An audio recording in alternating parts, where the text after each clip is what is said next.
Hello, everyone. Welcome to Free Write Friday. For those of you who don't know me, my name is Jessica Lynn Johnson. I am the founder and CEO of Soaring Solo Studios, which is a company dedicated to coaching, developing, directing, and producing one-person plays all around the world. And I work alongside my fellow award-winning solo theater instructor and director and performer, Heather Dowling. And yeah, we're blessed to work with people all over the globe, Africa, Mexico, Chicago, New York, Canada, Hawaii, LA, Florida, you name it. And we just really believe in the healing and transformative power of telling our stories from stage. A little bit of backstory about me. I've been in this field for about 20 years. I have two of my own one-woman shows that I've toured internationally with and have ideas percolating for a third. I've directed and developed well over 150 solo shows and have worked in different capacities with hundreds of solo artists. And I'm on the advisory board with the Los Angeles Women's Theater Festival. I write a blog for NoHo Arts called Soaring Solo. So if you're ever on the NoHo Arts website, you can look up my blog and get a bunch of tips about solo theater there. And that's about it. That's a little bit about me. So I'd love to hear from you in the chat. Let me know where you're at in your solo theater journey, maybe where you're tuning in from, whatever you want to share. And the mission of Free Write Friday is really just to come together for 20, 30 minutes, write, learn a little bit more about playwriting structure or writing prompts or character development, whatever it may be, and just join together and make some progress. So if this is your first Free Write Friday, you can catch many of all of the past ones on my YouTube channel, which I will put in the chat later, so you can find any that you missed there. Okay, and make sure you have something nearby to write with or write on. And we are going to jump in. Let me just get my notes in front of me. Okay, so today we are looking at the book, Your Name Here, which is an actor-writer's guide to solo performance by Susan Merson. So we're just looking at a little tip from her in the early stages of development with a solo show, where she talks in the book about having a compelling reason to do your solo show. And she shares that initially with her, she did not have that compelling reason. And so it just stayed in her mind or in notes on paper for quite some time. And then it wasn't until her mother's first attempted suicide that she all of a sudden had a major impetus to do her solo show. It became her lifeline. It became her touchstone, her grounding force. And I'm not saying it has to be anywhere that negative or that extreme, but we want to make sure that we have a compelling reason to do this work. And I'll give you examples from my own life. So with Oblivious to Everyone, which was my first solo show, I would say that my compelling reason was more pragmatic, more business oriented. I was just out of college and moving to New York City, and I'd written a solo show in my undergrad program, Oblivious to Everyone, but I hadn't fully staged it yet. So when I moved to New York, I wanted to stage it. I wanted to showcase myself as an actor. I wanted to get representation, get in front of casting directors, agents, and have a calling card. So I wasn't just sitting around waiting for the phone to ring, but that I had something that I was showcasing my talents with. And so that's exactly what it did for me. It got me my team. It got me many auditions and jobs and all of that. And that was my compelling reason. Z, my second solo show, completely different. I would say maybe a little bit business minded in the sense of I really wanted to take it around the world to universities and other campuses and things like that. But primarily my reason for writing Z was just my growing care and concern for the LGBT community and issues pertaining to that community. And at that time, I was closeted to myself. I wasn't even being honest with myself about my own queerness. And so I just had this feeling inside of me that this story had to come out for my own personal growth and for the people in my life that I cared about and the LGBT community. So it was one of those things where I was not going to progress in my personal life or in my professional life either, because it's all interconnected, if I did not tell that story. So two different shows, two totally different compelling reasons, but they both helped drive my desire forward to do my work. And on those days when it's really challenging to get up and do the work, you need that compelling reason. So, with that in mind, I'm going to set my timer for 8 minutes, and I want you to just get in touch with yourself right now and ask, what is your compelling reason? And if you don't exactly know, that's fine. Put some guesses on the page, but start to ask yourself, what is your compelling reason for doing this work? Because if you don't have one, it's probably not going to happen, or it's going to take a really long time, a lot longer than it should to happen. So just be with that question, let yourself write freely, and I'll let you know when your time is up.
You have about 4.5 minutes left, 4.5 minutes.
Just under 3 minutes left.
Okay, go ahead and wrap up your writing. Hopefully, you were able to dig into your compelling reason, or maybe realize that you don't really have one at the moment and you need to spend some time marinating on that and get into the inquiry of what is your compelling reason for doing this work.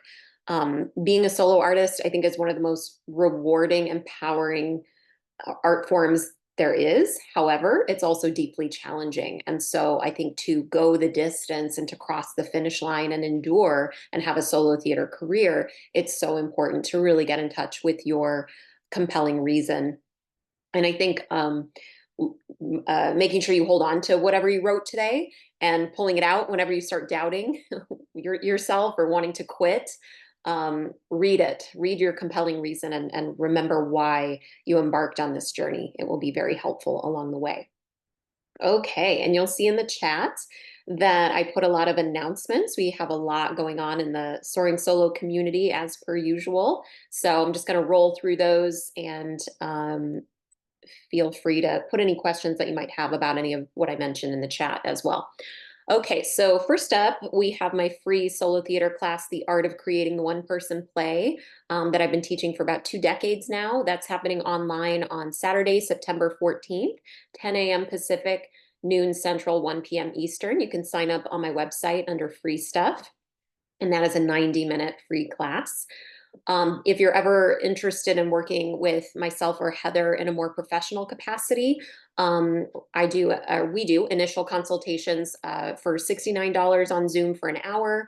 And if that's outside of your budget at the moment, we also do small group coaching, which is up to 6 solo artists. And it's a great way to build community, test your material, see what's working or not working.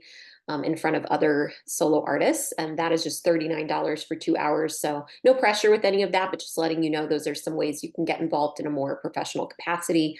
You can email me at soringsoloartist@gmail.com or fill out a contact page on my website.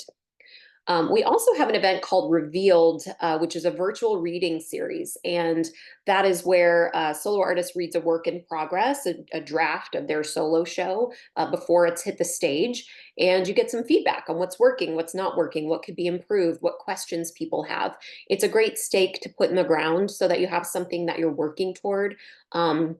But not going a full distance of putting it on stage and memorizing it and adding all the bells and whistles of tech and all those sorts of things before you know if your story structure is even working, if your character development and character arcs are strong, all those sorts of things. So if you're interested in being a part of Revealed, again, just email me and we can talk about setting a Revealed stake in the ground for you.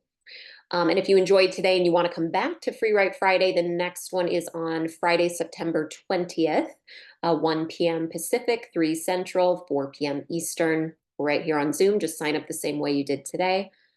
And I also put my link to my YouTube channel in the chat, so you can watch all of the FreeWrite Fridays there. I've got over 100 guided meditation, visualization, writing prompts. I have solo strategy sessions on my YouTube channel with all kinds of business tips and things like that. So there's lots of stuff on my YouTube channel, free resources for you in your solo journey. I also recommend getting involved in the festival circuit. I think that's one of the smartest ways to build your accolades, get your chops worked out in the solo theater world, get reviewed, meet community, all the different things that being in the festival circuit allows, and having deadlines and some hand holding to get things done. So along those lines, there's the Binge Fringe Festival, the New York City Fringe, although I think that's called Frigid now. I think it was rebranded. I think that's the Frigid Festival now. There's the Orlando Fringe, the Hollywood Fringe. I mean, there's fringes all over the world. And of course, the Edinburgh Fringe Festival, which is like the mother of all the festivals, and the LA Women's Theater Festival, which I told you earlier, I'm on the advisory board with them. And then we have the Soaring Solo Stars series, which is happening in December of this year. So we're excited about that. And I put the link in the chat to our events page so you can see the different shows that we have coming up in different festivals and things like that. And I also have my NoHo Arts blog I put the link to that. It's called Soaring Solo. If you go to the NoHo Arts district.com website, you'll find my Soaring Solo page, and that's got a lot of different blog articles about this genre. And then we're also doing solo labs. Solo labs are basically webinars that are taught by accomplished solo artists for solo artists, and we've been doing them on all different topics. We have one coming up about going to Edinburgh. Diana Varco, who's been to the Edinburgh Fringe in 2 different capacities. One time she went with investing in a producer, and going with his creative team and theater and all those things. And then I believe she went independently the next time. So she's going to speak to her different experiences. So if you're at all interested in going to the Edinburgh Fringe, I would strongly advise taking this lab. It's happening this coming Wednesday, but if you can't be there live, you just buy your ticket on Eventbrite. It's only $29, and I'll send you the replay afterwards. It's going to be invaluable. And Diana's toured all over the world, so you can also just ask her questions about touring in general. And she has 2 different solo shows and just a brilliant performer. And then if you want to go see some live solo theater and you're in the Los Angeles area, this weekend we have Barbara Brownell in Finding My Light at the Whitefire Theater. So I put the ticket link in the chat for that as well, or you can just go to the Whitefire Theater website and look that up. But Barbara is a brilliant solo artist. You'll also recognize her from film and TV. And what else can I tell you? Oh, yes. And then Los Angeles Women's Theater Festival, we have Empowerment Weekend happening this weekend. So if you go to lawtf.org, you can get your tickets for Empowerment Weekend, and all genders and gender expressions are welcome to attend. It's just virtual workshops and panels and all things solo theater all weekend long. I'll be facilitating some of the panels and workshops as well as just helping run the whole thing over the weekend. So I would love to see you there. Okay, everyone. Thank you so much for joining me. I'm going to hop off, but I will leave the chat up in case you're still jotting things down or talking to one another. Thanks so much.